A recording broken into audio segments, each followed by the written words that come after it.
Well, hello. Welcome back to the Bookcast.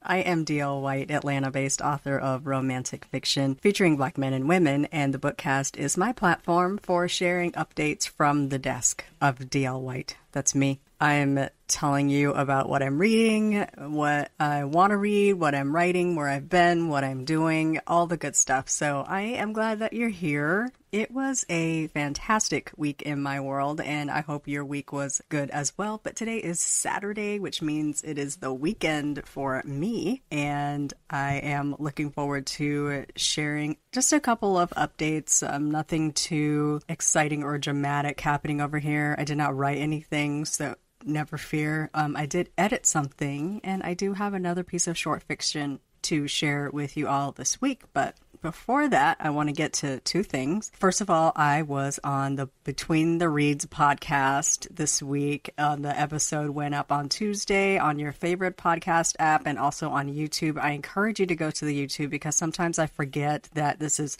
also an audio podcast, and so faces are very important to me. You probably want to watch it on the YouTube. It is a super fun episode. I always have such a good time with Audra. It's just a giggly good time. I can't wait to get back up to her neck of the woods and give her a hug and sit and talk and have coffee and all the good stuff. Last year I went up for my birthday. It was March. It was freezing cold. So am I ever going to the DC area in March again? No.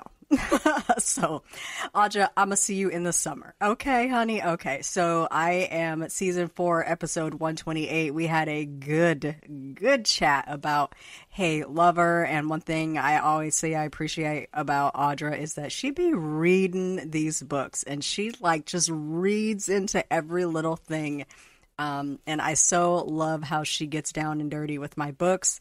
I think that a lot of people, when they read it, they see fluff and ease and low angst and hashtag no struggle. But she actually just like really looks for the subtext and the tone and the tell me about what this means and tell me why this is important. We had such a good conversation about India and Malik and Stina and Tony's ass and Brandon, who is Malik's baby brother. I really liked writing that dynamic in the book. I had a ton of fun writing this novel. Again, it's not high art. I needed to publish something in 2022.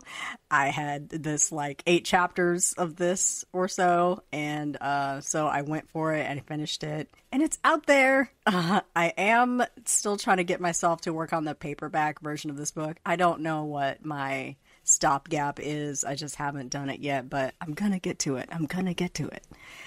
It's a short one, so I kind of don't feel like it needs to be in print, but you know, second time around is in print, so it's even shorter than Hey Lover, so I gotta get on the ball. I know. So check out Between the Reads podcast. Give her a like, comment, share, subscribe, follow her. She is Read It Black to me on Twitter. She is Between the Reads podcast on Instagram. She is a delight and a gem. Adore her so much. Second thing to share is I want to talk about my February reading wrap up. Y'all know me. I am a book reader, a book lover. I would rather read than do anything. And so I'm always going to be reading.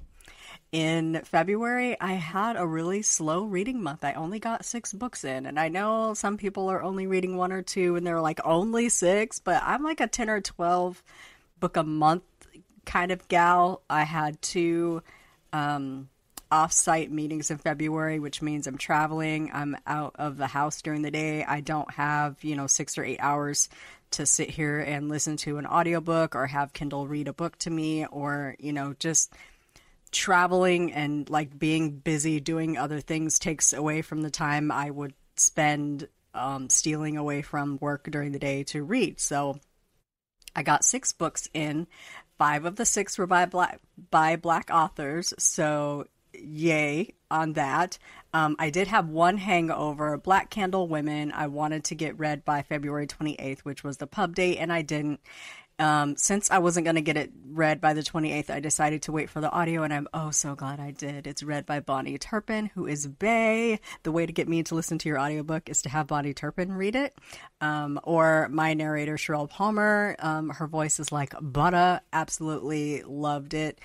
This was an okay book for me. I have issues with like black magic and spells and curses. It doesn't, that level doesn't make sense to me. The writing is sublime. It is a really great story about 3 generations of women and this curse that is over the family and preventing them from falling in love.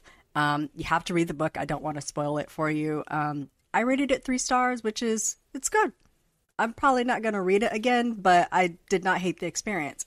That is Black Candle Women by Diane Marie Brown. It published February 28th. You should run out to your nearest independent Black-owned bookstore and pick it up, or order it from Resist Booksellers, which is my favorite independent Black-owned bookstore. The other books I read in February, I did a reread of Nighthawk. Since I referenced that book in the piece that I read last week, I had a hankering for it. I hadn't read it since 2018. I actually forgot a whole lot of the story. So the thing about getting old is that your memory starts to fail you, and you forget stuff you've read. Like, I didn't remember any of that book. And so it's out on audio now. And so I didn't listen to that. I don't know who the narrator is, and I'm not going to look it up. But it was well performed in audio. Nighthawk by Beverly Jenkins. I also listened to Decent People by Charles DeShaun Winslow. Really enjoyed this. I did not read in West Mills. I meant to, but I saw something shiny and forgot. I did not suffer for not having read in West Mills, but I feel like my experience would have been enhanced if I had read that first. But this is also an excellent novel. So many sub stories and other stories that come under the main story. It's early. I've only had 1 sip of coffee. I can't speak at the moment. Decent People, Charles DeShaun Winslow. Good read. Black male author, which is excellent because my black male author game is so weak right now. So weak. So glad I got a black male author in. Also, a couple of bookcasts ago, I talked about how I wanted to fight Nathaniel Hawthorne because I was not really liking Scarlet Letter. And I discovered that it's because it wasn't the Scarlet Letter that I read in high school that I really enjoyed. It was The Crucible by Arthur Miller. And I don't know how I mixed these two up, but I did. So it was not the Scarlet Letter that I read in high school and really enjoyed. And then I could not remember how I could possibly have liked this text in high school because it's just thick of that New England speak. Hated it. So Audra, my girl Audra, hit me up in the DMs. She's like, "Girl, why are you reading that? Go switch to Incidents in the Life of a Slave Girl by Harriett and Jacobs. It's written in the same decade. I think it's written in 1860s. Scarlet Letter was 1850, which it was fine. Just get me out of this book. So I dumped Scarlet Letter. I no longer want to fight Nathaniel Hawthorne, depending on the day. Really enjoyed Incidents in the Life of a Slave Girl. Like, can we just talk about how dude was obsessed.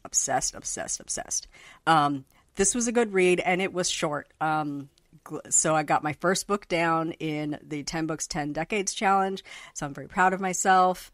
Yeah.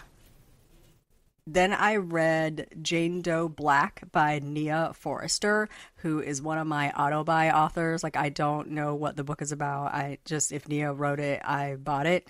This is her first foray into more of a mystery vein. Super enjoyed this novel. It did not scratch the mystery itch for me, but I love anything that's like a police procedural, a law procedural, a mystery, a missing person type of book. This book, the last chapter. Oh, the last chapter. I read it, and then I went back and I read it again, and I was like, ooh, girl. You hit the nail. You hit it. This was a really good read. If you don't know Nia, I want you to get to know Nia because she is a gem in the indie black fiction world. Her romances are really good. She's just great. I'm excited about this new series. It's the Lainey Abbott series. Lainey is a DA, an assistant DA, and I mean, what more can I say? It's a good book. I'm super easy to please. I'm so easy to please. And then I listened to The Unspoken, which is a PI series by Ian K. Smith. I do love me a PI series. I want to write a PI series, and so I'm trying to get into writing more of them, or reading more of them, rather. Ian K. Smith is another Black male author, so not one, but two Black male authors in February. I am so proud of me. Please clap. The last book that I want to talk about is actually a nonfiction book. It's a super short manual called Tapping to Forgive. One of my friends, Katie Yanik, entered a challenge, and the challenge was to write and publish a book in 10 days, and she did it. So now she's officially an author. Welcome to the circus, Katie. It's called Tapping to Forgive. Use emotional freedom technique and tapping to forgive, release negativity, and find peace in your life. I, of course, picked this up and did just a super quick read through it, really just to say that I read it. We'll probably go through it again, just to like dig more deeply into it and show respect to the person that spent their time writing the book. And so those are the books that I got through in February. Coming up, I have so many good advanced reader copies coming up. There is a book called Lone Women. It's also by a Black male author. We'll probably wait for the audio for that, but I think it's coming out like mid to late March. That one looks really good. If you've looked it up, if you've seen the cover, it's a gorgeous cover. It snatched me by the eyes. I had to get an advanced copy of it. Although some books, like I look at it and I read the blurb and I'm like, I think I'm going to have to listen to that. It's a different experience for me. Like I had an ARC of Black Candle Women, and I started reading and I was like, this just is not doing it for me. I need the auditory experience. It's such a different movie-like experience for me when I listen to it, especially if the author is the incredible Bonnie Turpin. So we'll see. I might start Lone Women and then see if I feel like I need to listen to it. The other book that's coming March 28th is called, what is it called? I, of course, can't remember it. Ellis Stratton, who is also Shelley Ellis, who writes some of the most delicious Black romance. It's soap opera-y, it's soapy, it's drama-ish, heavy on the drama, heavy on the soap opera, heavy on the love. She is dipping her toe, well, actually jumping in with both feet to the domestic thriller genre under the name L.S. Stratton. Her book, Not So Perfect Strangers, comes out March 28th.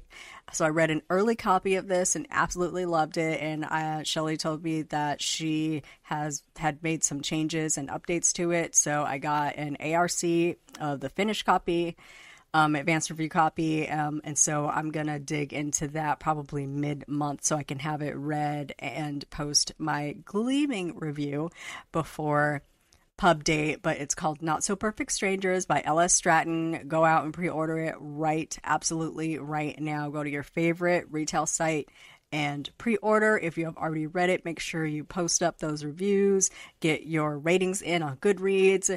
Don't forget to go on review day to post your reviews at all the places. Black authors, we really, really, really need your support. Please and thank you. So really excited about that. This week I'm reading The Confessions of Franny Langton by Sarah Collins, and I hadn't planned on reading this, but the BritBox series, the dramatization version interpretation of this book is coming to BritBox starting March 8th, and I want to have like a good foundation. I want to have a good background to the story. I know what they're going to leave out a ton, but I want to know the story before I start watching it. I'm very excited about this starting up, and like knowing me, I'll watch like 3 episodes and then forget that it's out there and catch up on it like a year later, but at least I will have read the book. So I'm going to try to get that read before March 8th, which is when the BritBox series starts. I'm listening to that on audio. I'm also going to read Rootless by Crystal Zara Appia. that's coming out on March 7th, so Tuesday. So I should probably start reading that, you think? Possibly. This one sounds really good. I'm just going to tap in here and look at the blurb. It's a provocative debut novel. I can't speak today. A provocative debut novel about a marriage in crisis that asks the question, can you ever be rooted in a home that's on the brink of collapse? So this is another dramatic novel, a marriage in crisis book, which is another vein of catnip for me. So looking forward to reading that this week as well. So I have busy time ahead of me. I also need to update my bookish planner. I use the Always Fully Booked planner by Little Inklings, which is a shop up in Canada. She only sells the dated planner in like September, October. It ships like November, December, then begins in January. I tell you, it is the only planner that I use. I am a Google Calendar, Outlook Calendar type of person for like work and personal, but for my books, I absolutely love this planner. She does have an undated version. I forget what it's called, but it's like the Always Fully Booked. It's just not dated, that has like all the different pages on it. So I'm tracking all my challenges in there, tracking what I'm reading each month. And so on Sundays, I usually go through and update that planner. So I have to wrap up February and start March and all of that tomorrow. That's on my plate. So those are my two things that I wanted to share. A little rambly, but who cares? You know what I'm saying? So I do have a bit of short fiction to share with you. This is something that I wrote years ago. I don't even know how long I wrote it, but it was a fan fiction challenge. So I went through and did some editing. Edited out the fan fiction-ish of it, changed some names, etc. It's super short. It's 1,400 words. This is what we call a one-shot, which is just a scene in a story, or it's like, you know, it's just a little short story stub. It's basically just a scene. And so we run a challenge where you just do, hey, 1,000 words, here's a prompt or not, go, post a story. So this was my one shot. I am going to make a copy of this available on my freebies page. It's booksbydlwhite.com/freebies. I'll put a link to this if you would rather read it than hear it. But I'm going to take a sip of coffee and then I'm going to share my one shot called I Almost Do. All right, here we go. This is called I Almost Do by D.L. White. I hear their door open, then gently close. I know who it is without turning around, and even if I didn't, he has a way about him. The cadence of his breathing, the rhythm of his steps, the scent of him is distinct. It's subtle, but so undeniably him. I know him. He doesn't say anything to me, though he knows I know he's here, and though I'm sitting in front of a mirror, he's purposely standing just outside the perimeter.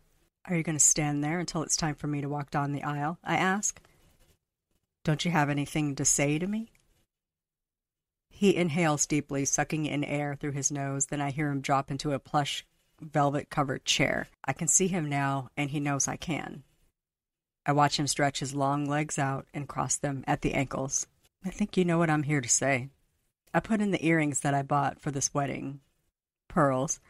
Internally, I laugh. I think of pearls as wholesome. I'm far from that, but they're a part of the role, the look, the blushing bride. Humor me, I reply. What is it, even though I know what it is you've come to say? He chuckles as his eyes travel the decadent, spacious bridal suite. You're really going through with this, huh? The whole thing, the wedding, the married life, playing the devoted life partner to Slade Hollis.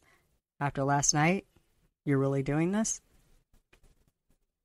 I push the bench away from the table where my face had been illuminated and magnified. Once I'm far enough back, I twist around to face him and smile. He's wearing the attire we asked him to wear as part of our wedding party. Jeans, white button-down, jacket. His dark hair curls around the collar of his shirt, accented by classy silver strands, the same silver that dots the thin beard on his chin and cheeks. The wedding is scheduled to take place in a few minutes. Vegas, because Slade and I are classy like that. I bought a dress in a not quite white shade, new shoes, new earrings. We asked friends to come along on the one day that Soundbleed, Slade's blues rock band, had a day off from touring to witness our impromptu nuptials. It's ritualistic, a ceremony for ceremony's sake, kind of like putting lipstick on a pig. It's ugly and unrealistic, but we're trying to make it look good. Doesn't it look like I'm really doing this? We're in Vegas. I'm wearing as white a dress as I think I could get away with. Elvis is waiting to say some vows we'll repeat, vows you won't mean. Sean always breaks in to state the obvious like it's a revelation no one else has considered. What difference does it make, Sean? When you had the chance to marry me, you ran. You came back last night with your tail still between your legs. I'm getting married and now you care? Now you mock how I've moved on with my life? Moved on so much that you asked me to come watch you do this. Slade asked you to come watch us do this. No, honey. He shakes his head, traces of a smile on his lips. I know you. You want me to stop you because I'm in love with you. Because you're in love with me. You proved that much last night. Flashes of the night before raced through my mind. The clandestine meeting in his hotel room while Slade was getting drunk with his best man. The wine he drank from my body. The chocolate he smeared across my breasts and then licked off. The wave after wave of orgasmic bliss that he'd always been able to deliver that Slade wished he was capable of. The utterings of love that Slade has always wanted to hear and never has. He huffs a frustrated sigh and tosses a hand in the air, letting it slap to his thigh. What if I don't? Don't what? He stares at me, almost looking through me. What if I don't stop you? I shrug. Then I live happily ever after as Mrs. Slade Hollis. Bullshit, Monica. Not as much bullshit as you actually showing up at my wedding, Sean. I rise from the cushioned bench and cross the room, my satin gown swishing, my pearl earrings glimmering, giving him every reminder that I'm about to walk out of his life for good if he doesn't make the move he needs to make, that I need him to make. I still know you like the back of my hand, Sean. I'm getting married and you can't stand it. If you're not here to stop this, go back to that fancy suite that Slade is paying for, get drunk, watch porn, snag a few ladies to spend time with, whatever. Just get out of my face about it unless what, Mon? He pulls his feet in before he stands and meets me in the middle of the room. He's so close, I can see the beads of sweat pop up to mingle among the grays at his temple. He's nervous. Good. Unless I'm willing to stop you, to step in and save you from making an enormous mistake. My brows rise. Like you'd actually do that? You've had 4 years, and because I wasn't willing to jump into marriage on your timeline, you snagged a guy that doesn't give a fuck about you, and he's probably cheating on you as we speak. I actually laugh at the irony that I was probably still in post-coital glow from our romp the night before. That's my future husband you're ranting about while you claim to not care. I never said I don't care, Monica. And here, aren't I? Why, though, Sean? Why do you care? Why did we fuck last night? Why are you here 5 minutes before I'm about to marry Slade? I hope the pleading in my voice and the tears that threaten to muss my modest makeup are doing the trick. Inside, I'm trembling. Look, no, you look. If I get to that chapel, I'm getting married. It won't matter that I love you so much I can't see straight. It won't matter that Slade doesn't love me, and yes, he's probably fucking a waitress, and I don't give a shit. It won't matter that the only man I want to take vows with is standing right in front of me. He gazes at me for a few long seconds. Stop me, Sean. Please.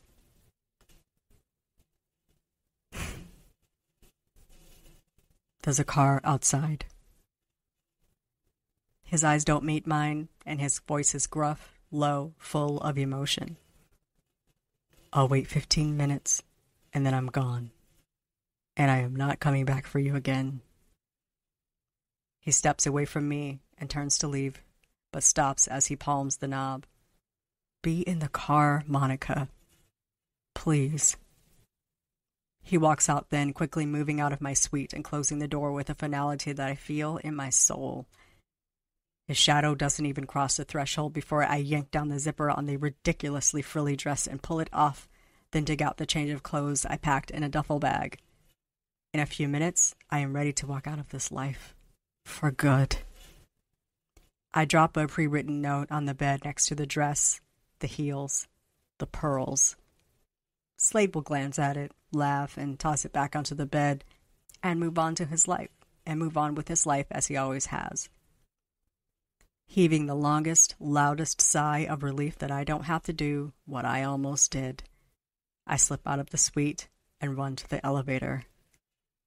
I'm so glad it worked.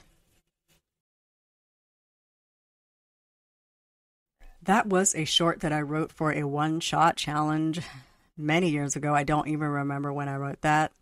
What did you think? So would you read a fuller, longer version of this story, or was it just right? Shout me out a holler in the comments of this post at booksbydlwhite.com/bookcast. Or you can hit me up on my social media. I'm on Twitter and Instagram at author_DLWhite, or on Facebook at facebook.com/booksbydlwhite. There will be posts for this episode on both of those websites. You can also shoot me an email if you like. It's authordl@booksbydlwhite.com. It's such a good day. I love Saturday. It's sunny. I have my coffee. It's early in the morning. I had a good night of sleep after a really great, tough week at work. I am ready to get my weekend on. So thank you for joining me for today's episode. As always, you can follow me on your favorite podcast app or at booksbydlwhite.com/bookcast. If you're interested in reading more of my writing, you can hit me at booksbydlwhite.com/books, or you can hit my website, my web store directly at payhip.com/booksbydlwhite. And I want to mention to you, if you like my work and you've already read all my books and you own the ebook and the print and the audio and you just want to throw a little cash my way, I will not turn it down. You can always hit me, send me a tip, buy me a cup of coffee. I'm looking up my coffee account. I think it's ko-fi/booksbydlwhite. I am confirming this. This is live TV, people. It is ko.fi.com/booksbydlwhite. You can always shoot me a one-time gift, buy me a cup of coffee. It's just $3 to just shoot me a tip that says, hey, I really like what you do. Or you can send over a monthly gift. I will not turn that down. If you follow me on any social media website, I always have a link in my bio. It's like a start.page.booksbydlwhite or something like that. All the important links are there to buy my books at my website, to buy my books at Resist, to buy my books at your favorite retail site, to visit my blog, to visit my website, to visit my Amazon wish list. All of those books are there. booksbydlwhite.start.page. That's just my splash page. All the options to support this webcast, to listen to the bookcast. You can still get codes for Spotify to listen to Brunch at Ruby's or Dinner at Sam's free on Spotify. There are still some codes available. Grab them while they're available. I have a link to my Amazon wish list, and you can also support the podcast by buying me a cup of coffee. It's only $3. There's also a link to my freebies page, a link to shop at Resist Booksellers, a link to shop at my web store, and a link to buy some merch if you just would like to wear Books by D.L. White across your chest. So thank you so much for joining me. I hope you enjoyed this episode as I did. Have a fantastic weekend and a superlative week, and we will talk again next Friday or Saturday, as it seems to turn out.